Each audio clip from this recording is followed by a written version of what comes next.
So, good evening guys, Pangasinan Beta. So, ito, medyo late tayo magbibideo ngayon. So, finally, ito, the long wait is over. Finally, sabi ko nga sa inyo is, nangitlog na rin sila. So, almost 2 days ko to hinihintay. Kahapon pa sila paikot-ikot yun sa nilagay kong paso. So, kahapon pala is talagang nililinis na nila. So kanina is medyo lumabas na nga yung tubo kanina nila. So expected ko talaga is mag-lay sila ng egg. So what time is it? It's almost 7 something. So ngayon lang sila natapos. So upon Google natin is sabi nga nila is much better is to separate yung egg nila para hindi nila kainin. Meron nga silang kasama ritong parrotfish sa tank nila.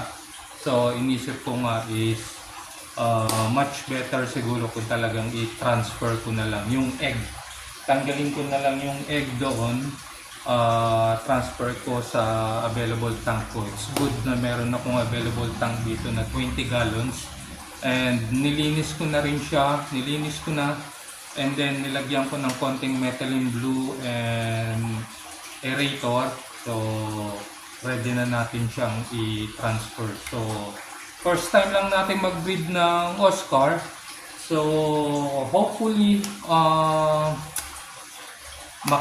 maka-breed tayo, no? Ma-perfect natin yung ating pag-hatch ng egg dito. So sabi ko sa inyo, first time lang natin mag-breed ng Oscar. So everything is galing sa Google, galing sa YouTube. So nanood tayo na YouTube, nag-Google tayo paano natin i-hatch yung egg ng ating Oscar dito. By the way, yung Oscar natin is pair ng albino red Oscar. So around ano sila siguro mga nasa 9 inches ito. Malalaki sila, malalapad sila.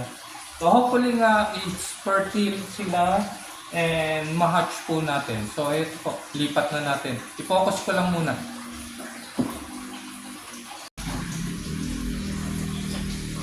So yun po yung egg, napakadami. So yun po, lipat na natin kasama yung paso.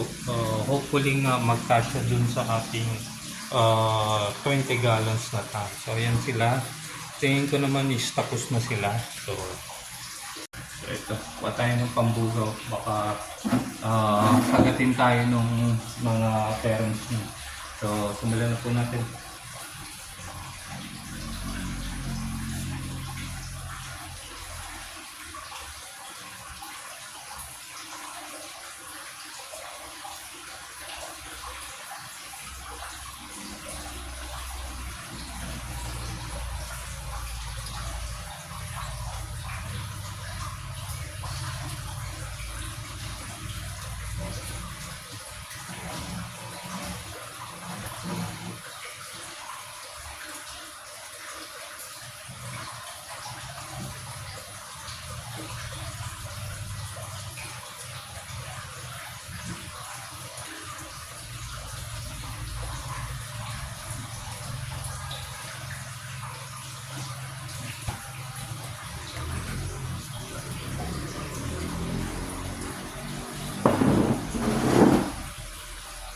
So ayan po, saktong-sakto yung ating biniling paso. Actually, para sa flower horn dapat ito.